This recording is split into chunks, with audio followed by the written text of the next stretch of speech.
Meus amados, eu gostaria de chamar aqui o Pastor Lucas. Pastor Lucas! Olha só, Pastor Lucas! Oi, não, senhor, amado, tá bem? Tudo bom, graças a Deus. Tá me ouvindo bem aí? Estou sim, estou. Ah, glória a Deus. É que eu tô preocupado que hoje tá chovendo muito aqui. Tava, né? Agora parou. Meu amado, está com 3 casacos aí, é isso? Tá bem frio aqui. Aqui Aqui tá. começou, aqui começou, amado, o frio. O vento do inverno começou, já está começando a usar casaco. Começou aqui. Meu querido, Ok. sem tomar muito do seu tempo, pedir uma oração sobre o Senhor. Sobre o Amém, Senhor. amém. Muito Amém. obrigado, Pai, o Senhor trazer agora para nós o pastor Lucas. Muito obrigado, Senhor, e que ele venha agora desvendar para nós o segredo do teu coração, que a gente Amém. venha entender os seus mistérios, Senhor, seus mistérios sagrados, seus mistérios alegres, seus mistérios de só esperança para todos nós. Ajuda-nos a entender quem é o Senhor através do teu reino, através da tua personalidade. Em Amém. nome de Jesus, obrigado. Pedimos que agora a tua mão seja o pastor Lucas e unja ele, então, para esse propósito de pregar aqui para nós, Pai. Muito obrigado pela tua presença, Senhor. Em nome de Jesus, amém, amém, amém. Amém, glória a Deus, aleluia. Pastor Lucas, hoje só tem 30 minutos. Até a Amém, próxima. glória a Deus. Então, a paz do Senhor Jesus, irmãos.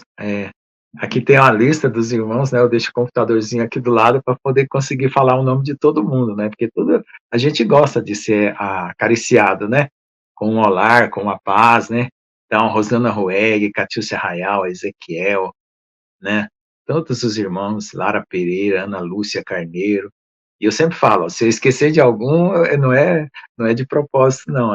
Às vezes é só desatenção mesmo, tá? Ou então, Evandro. Deus que abençoe a todos. Amém, irmãos? Deixa eu ver se tem mais algum aqui embaixo. A Lúcia Carneiro, Luana, a irmã Gislaine. Amém? Paz, Senhor Jesus, a todos, né? Célia Lima. Eu vi aqui a irmã, uma irmã do Ciné, eu vi também. Não sei se ela está aqui hoje. Tá bom? Deus que abençoe a todos. Se eu esqueci algum, me perdoa. Tô passando a listinha aqui do chat, tá? Do YouTube. Então, a paz, Senhor Jesus. Então, hoje, irmãos, nós tivemos aí o pastor Jones fazendo uma sessão nostalgia, né, da caminhada dele, né, eu fiz uma vez aqui uma sessão nostalgia da caminhada, e é muito gostoso a gente olhar para trás e tentar reproduzir, né, no nosso coração como foi a nossa vida espiritual, né, e até Moisés fala, que é um dos salmos, né, que foi feito por Moisés, e está no livro dos Salmos, que fala, Senhor, ensina a contar nos nossos dias, e a saber o quanto somos frágeis, né?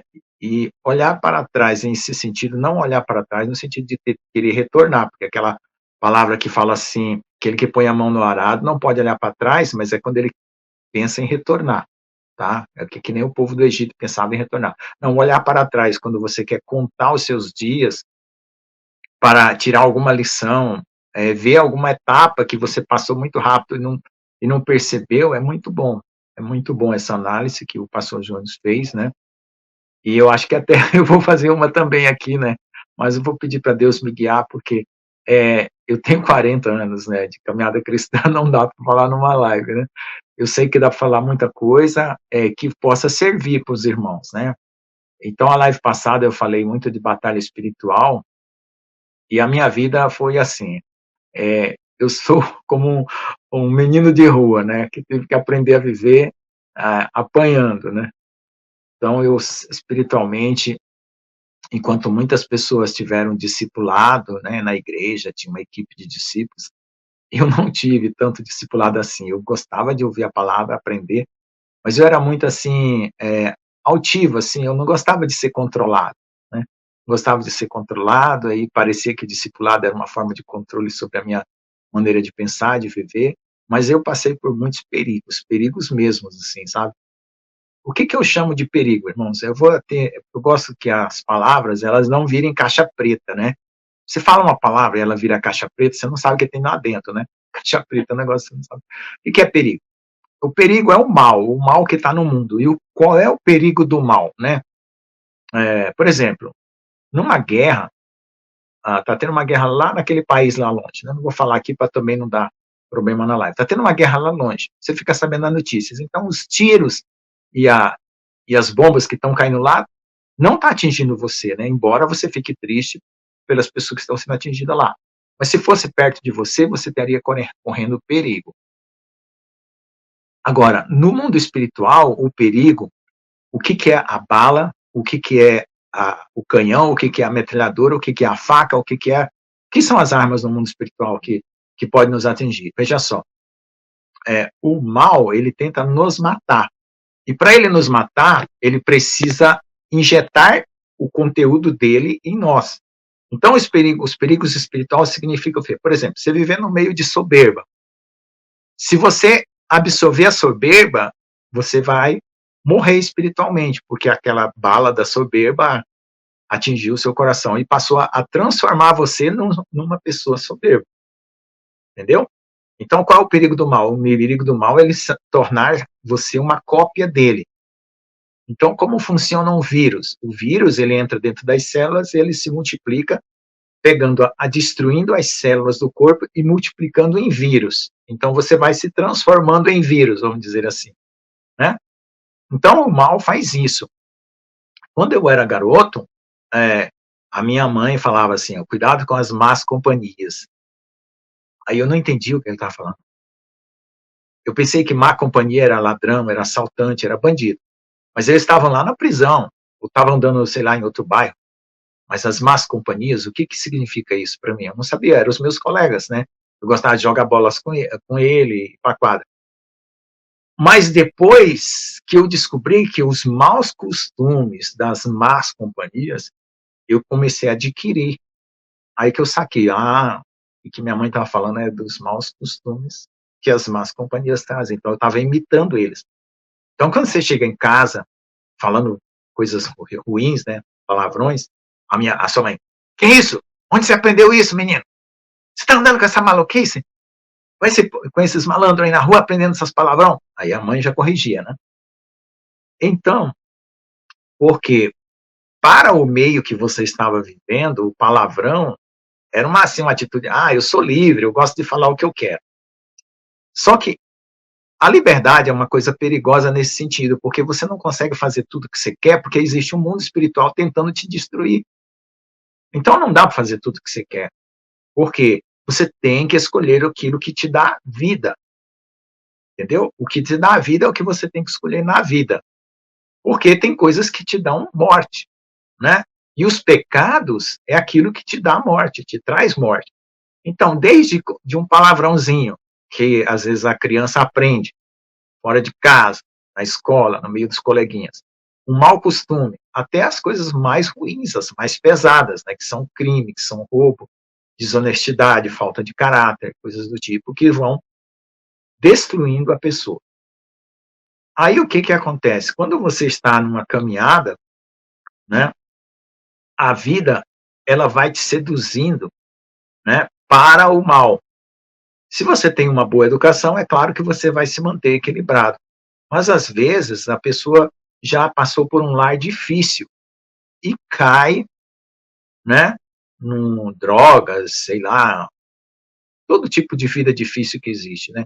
Não dá nem para dizer, prostituição, drogas e roubos e crimes, né? Que é o mais assim extremo da sociedade. Mas a pessoa começa a sofrer porque ela não tem outro conteúdo, ela está recebendo só aquele conteúdo, então ela vai produzir só aquele. Mas em algum lugar no coração dela, se ela começa a sentir dor e sofrer, perguntar para Deus, Deus, onde tu estás? Deus, por que eu estou passando por isso? Deus, por que eu tive essa vida? Por que a minha vida é assim? Já começa a quebrar essa história para uma nova história. Porque todas as pessoas que se converteram mais tarde foram aquelas pessoas que ficaram tristes com o pecado que praticavam, né? Triste com o pecado que praticavam. Então, não é porque você nasceu de uma boa família e recebeu uma boa educação que você não pratica pecados. Você também vai praticar pecado. Só que a boa educação vai te dar uma resistência, porque toda boa educação ela foi baseada onde? Onde que os pais aprenderam a dar boa educação nos filhos? Se você te perguntar, foi na palavra de Deus. Porque a antiguidade dos patriarcas é que ensinou o mundo a temer a Deus através do lar, através da família. Né? E aí virou a educação familiar. Né? Então, todos os povos tiveram algum tipo de educação familiar, seja dada por Deus ou dada pelos seus deuses. Né? Então, essa educação familiar, ela poderia estar contaminada, que são aqueles espíritos familiares que transmitem de geração em geração. Por exemplo, o pai bebe, o filho bebe, o avô bebia, né? O pai bebe, o filho bebe, o neto vai beber.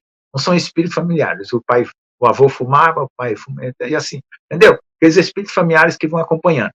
O avô tinha problema com dívida, o pai tem problema com dívida, o filho tem problema com dívida, o neto.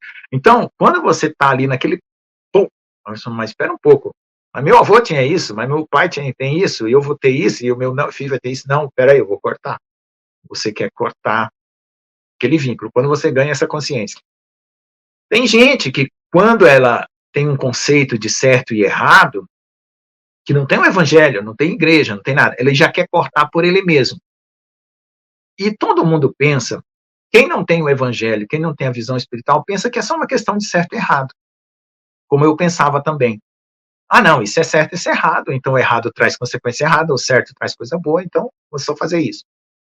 Quando você vem para a fé, e você conhece a Jesus, aí você descobre o mundo espiritual. E no mundo espiritual, aí você já sabe que o inimigo existe, que ele está tentando corromper você, porque ele odeia você.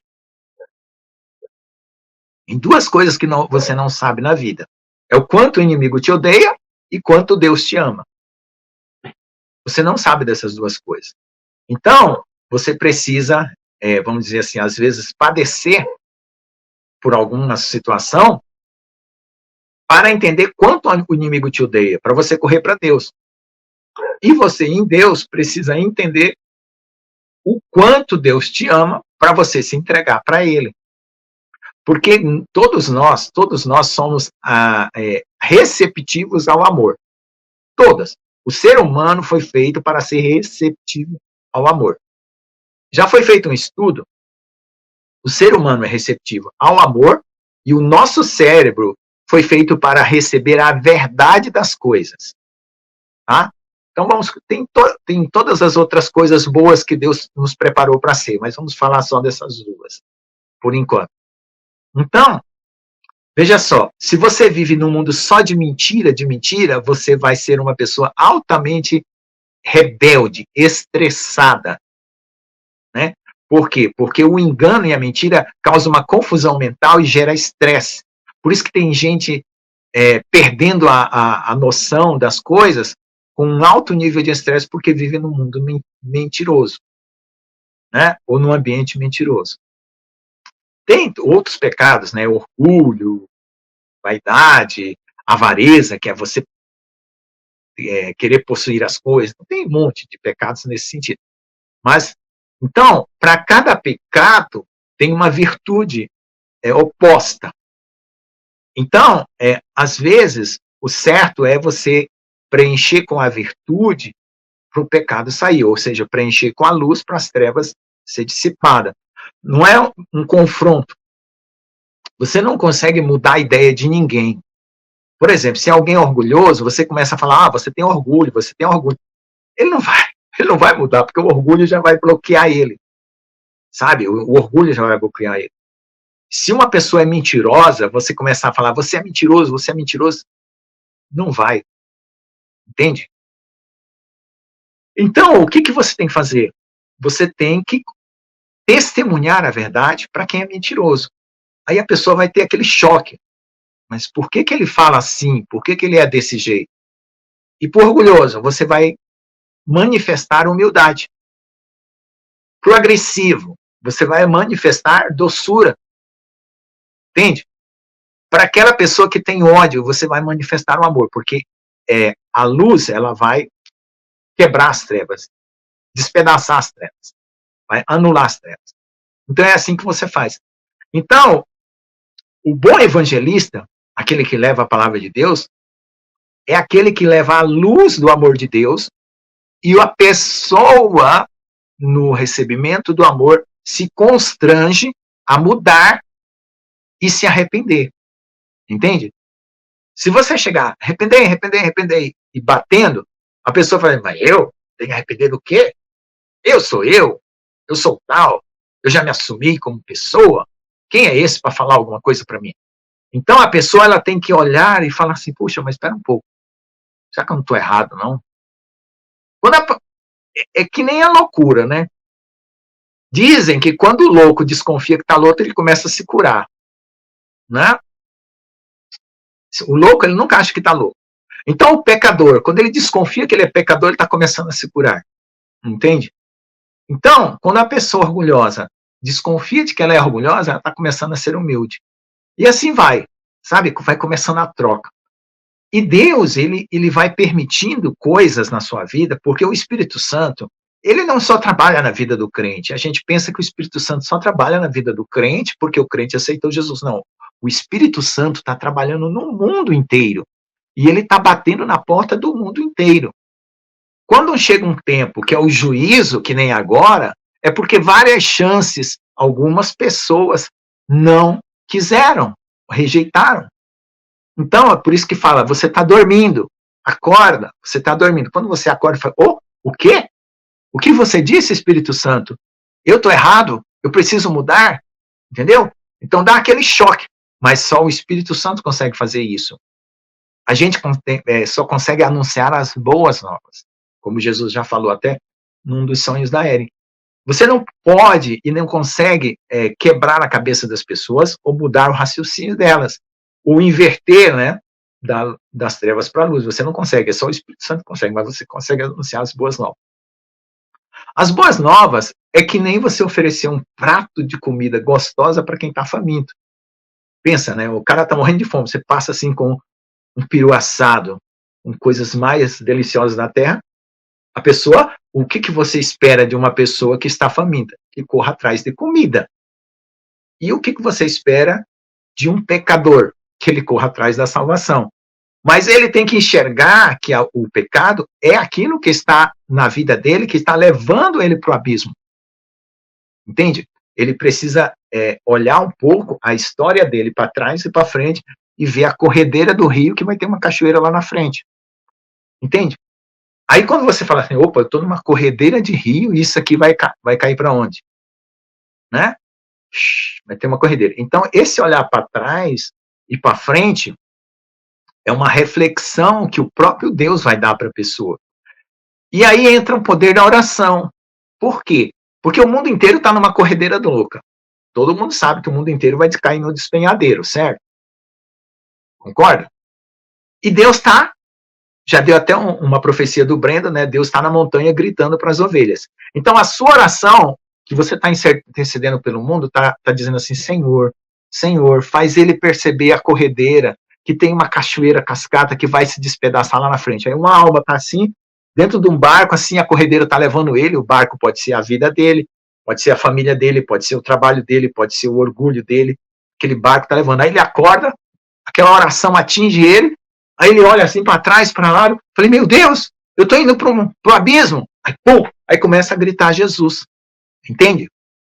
Então, essa análise, às vezes as pessoas fazem sem precisar de tanta ajuda assim, vamos falar, porque todos nós fomos orados para ser convertidos. Alguém orou por mim. Eu não sei quem, como, alguém orou por mim. Eu não fui testemunhado de nada. Não chegaram assim a pregar o evangelho, eu só fiz uma pergunta para Deus. Eu estava escovando, meu pai, eu tinha muito problema com meu pai, né? E eu pedi para Deus ser o meu pai. Aí eu falava, Deus Pai, e a minha mãe falava, ajoelha ao pé da cama todo dia e fala com o papai do céu. E eu desde criancinha, desde 4, 5 anos, fazia isso. Aí um dia, eu já tinha 18 anos, estava escovando os dentes assim, olhei no espelho e falei assim, ué, pai, quem é Jesus? Mostra para mim quem é Jesus. Se ele é um mistério, que a igreja diz que existe os mistérios de Deus, mostra para mim quem é Jesus. Aí eu voltei a escovar o dente, né? Limpei ali e tal, e fui embora. Aquela pequena oração mudou tudo na minha vida. Mas o que aconteceu? Eu creio que em algum lugar do mundo alguém estava orando por mim. E eu oro pelos perdidos, como Jesus falou, eu não sei o nome do perdido, eu não sei a casa do perdido, eu não sei onde ele fica, quem é ele, se ele é branco, se ele é alto, se ele é velho, se ele é novo, se ele é pequeno, se ele é da China, se ele é do Japão. Eu só oro pelo perdido. E o Espírito Santo vai lá buscar esse perdido. Entende? E é isso que nós precisamos fazer agora, nesse tempo. É orar por esses perdidos. E o que acontece? Às vezes, um perdido, ele vai se tornar um dos 144 mil, por exemplo. Vamos dizer, que é o topo, né? É a elite de Deus. Os soldados celestiais mais preparados para a batalha. E às vezes, ele apenas vai ser um crente que vai ser salvo, né? E um cidadão do céu, normal, né? Um filho de Deus normal. Então, o que faz isso? O que faz essas categorias?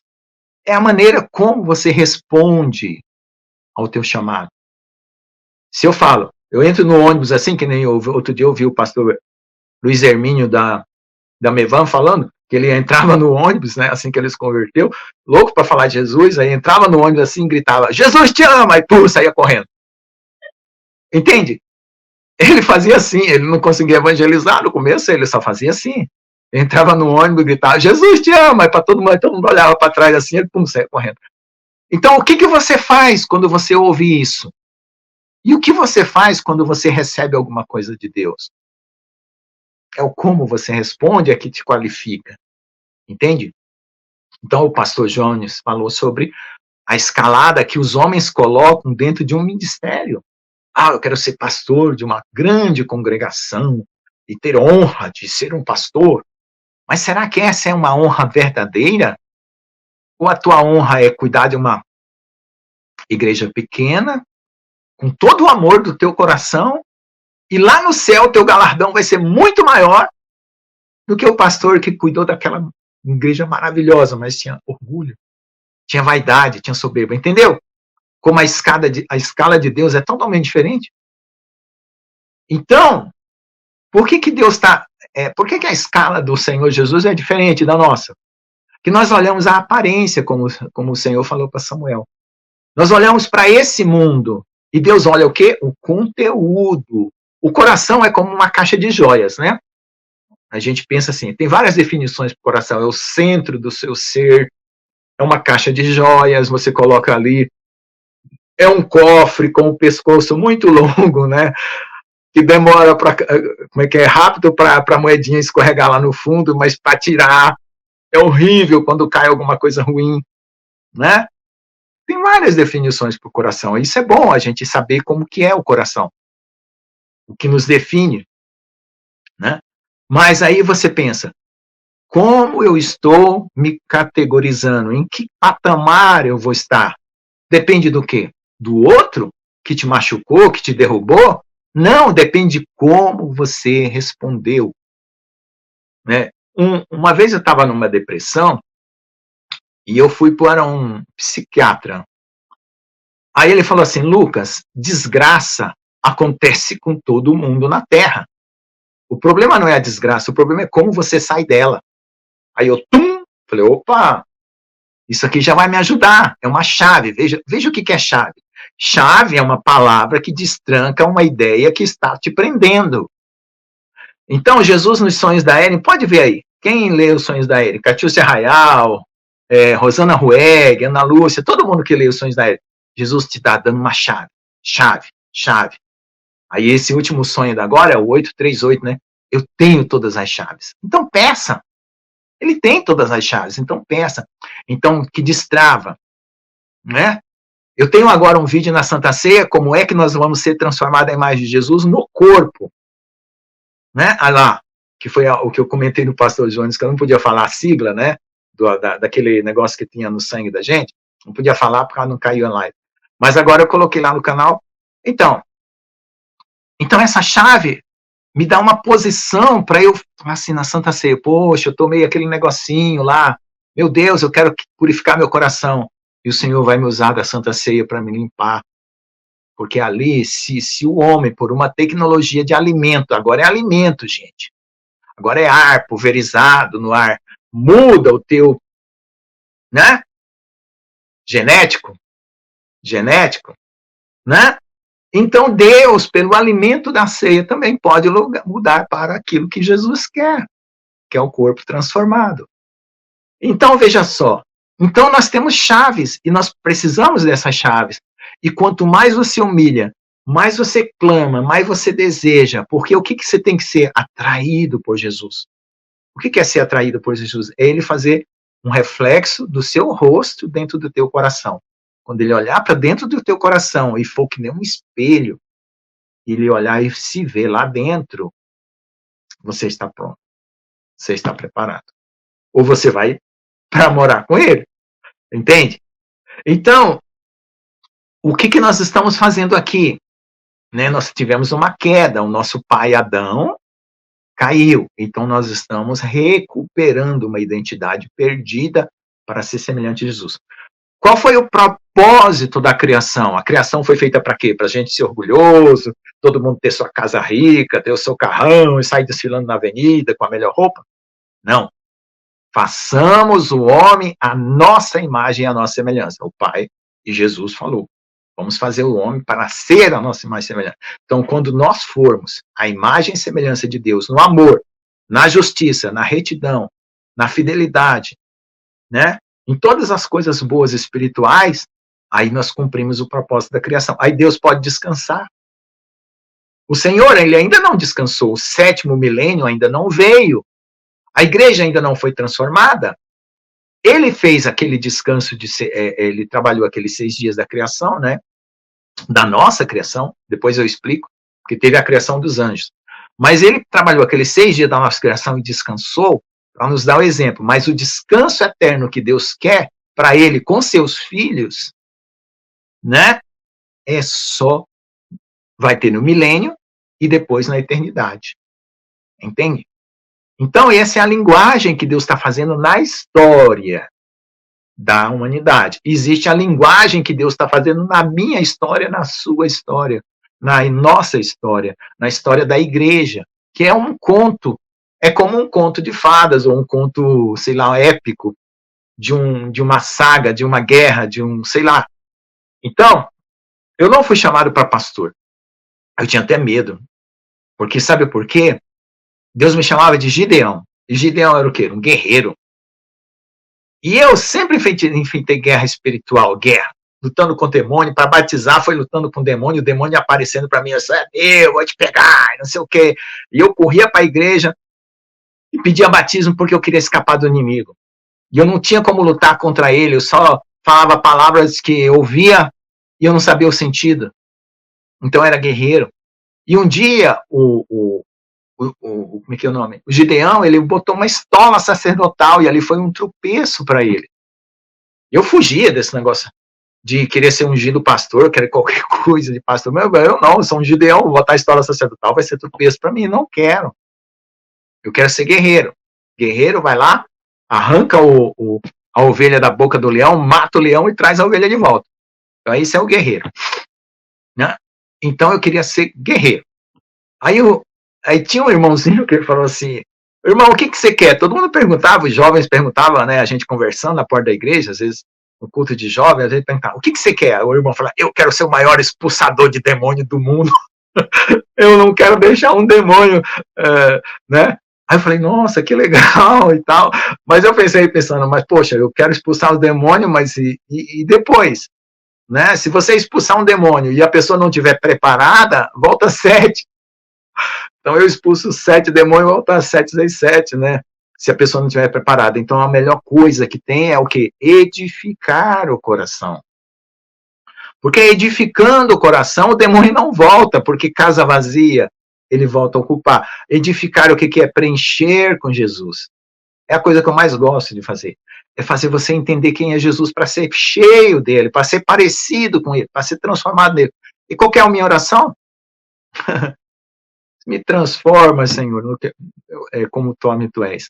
Então, na Bíblia, tem vários lugares que fala de ser semelhante a Jesus, né? Tem uma carta de Paulo que fala assim, para que cheguemos à estatura do varão perfeito, à unidade da fé, ao pleno conhecimento do Filho de Deus.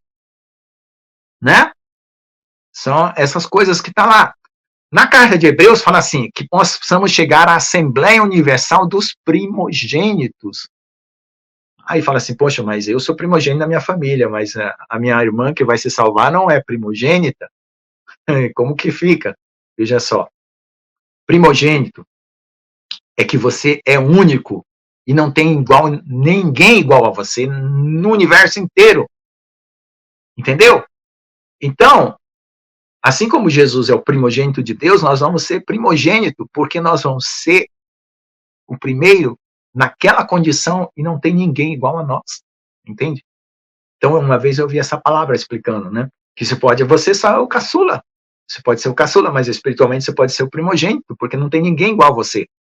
Então, Deus quer salvar você para você ser o primogênito dos espíritos aperfeiçoados. Então, aquele espírito aperfeiçoado como Jesus, naquela qualidade como Jesus. É que eu já falei, por exemplo, eu gosto de azul. Vamos supor que Jesus gosta de amarelo, né? E vermelho, por causa do sangue. Quando eu chegar lá no céu, eu não vou ser robótico e clonado para falar assim, não, agora eu vou gostar de amarelo e vermelho. Não, Deus, ele quer eu gostando de azul, entende? Aí você também tem os seus gostos, e Deus vai querer que você seja você mesmo. Então você não perde a sua identidade, você ganha o conteúdo de Jesus, o caráter de Jesus, entende? Mas a sua especificidade humana, de como você realmente é, e como Deus te criou para ser, é uma liberdade. É uma liberdade. Por isso que fala lá a multiforme sabedoria de Deus. Que Deus tem muitas formas da sabedoria dele se manifestar. Né? Então, você de um jeito. Às vezes, né, você aprende a resolver um problema de um jeito. Aí o outro aprende a resolver o mesmo problema do outro jeito. Mas os dois jeitos conseguem resolver o problema. Entende?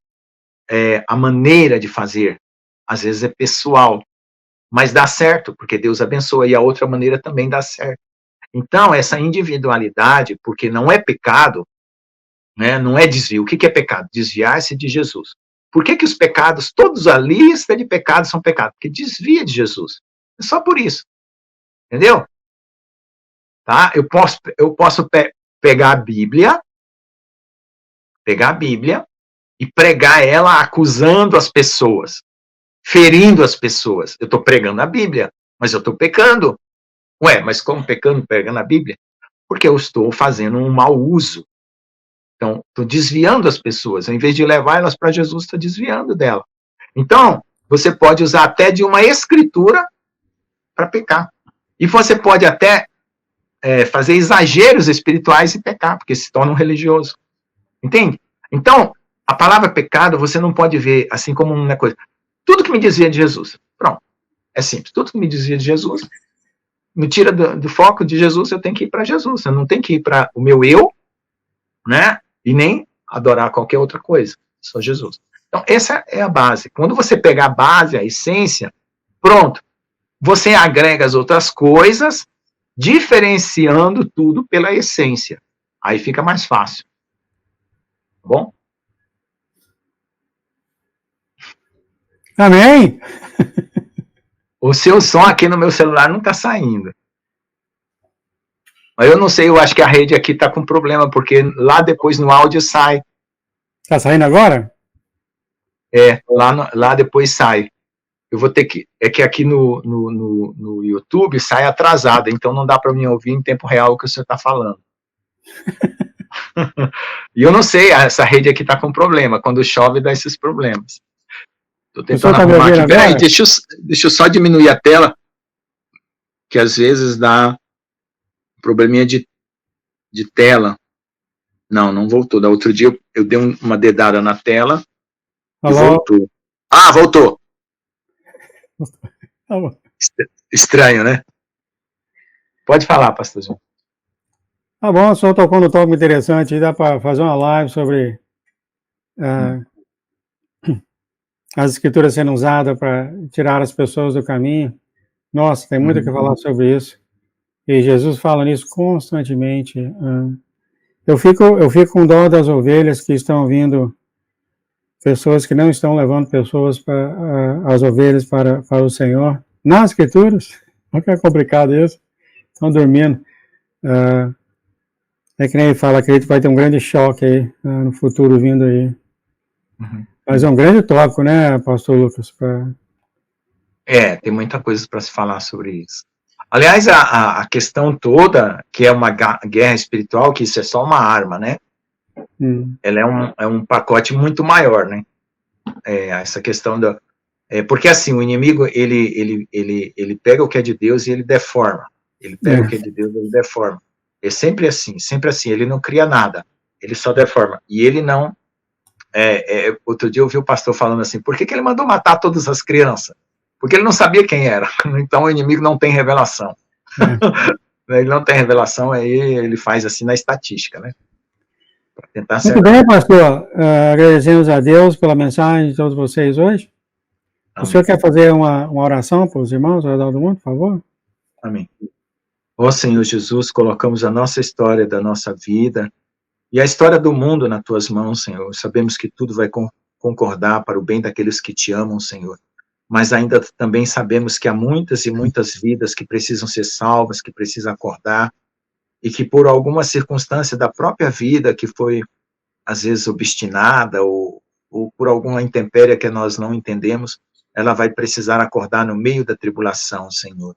Ó Deus, que mesmo assim, mesmo ainda que seja no último recurso, no último momento, mas que acorde e seja salvo, e nós sempre estamos suplicando pelo perdido, Senhor, e para que a tua colheita seja grandiosa, Senhor. E também suplicamos pela noiva, que ela esteja preparada, Senhor, adornada, pronta para te receber. E também, Senhor, pelos 144 mil que vão enfrentar uma batalha terrível aqui, mas que desde já eles sejam vitoriosos, Senhor, assim como a noiva e as duas testemunhas, Pai. E nós rogamos que cada vidazinha que está no mundo, Senhor, que não está entendendo o que está acontecendo, que se desperte, e cada vidazinha, Senhor, que está sendo ceifada nessa terra, que antes de qualquer coisa, Senhor, caia o arrependimento, e caia o quebrantamento e o clamor por Ti, Pai. Porque mesmo, Senhor, uma pessoa não entendendo o que está acontecendo, mas sabendo clamar a Ti, Senhor, de alguma forma, o Senhor ouve e o Senhor socorre, porque vê a sinceridade do coração e resgata aquela alma. E é isso que nós pedimos, Senhor, que Teu Evangelho seja pregado em toda nação, tribo e língua, para que eles saibam, Senhor, que Tu és um Deus bom, um Deus maravilhoso, e que quer levar-nos todos para casa, em nome de Jesus. Amém, amém, amém. Amém, amém, amém. Muito obrigado, querido. Eu gostaria de pedir oração sobre o Senhor. Eu declaro em nome de Jesus, em nome da igreja, em nome de Jesus, que todo tipo de retaliação com todos os pastores, todas as sacerdotisas, todos que fazem orações, pregações, louvores, que o inimigo não ataque, seja quebrado por terra, todo ataque e retaliação contra eles, no nome de Jesus, nós não admitimos, no nome de Jesus. Amém, amém, amém. Amém. Fica na paz, querido. Vamos terminar a live. Tchau, tchau. Amém.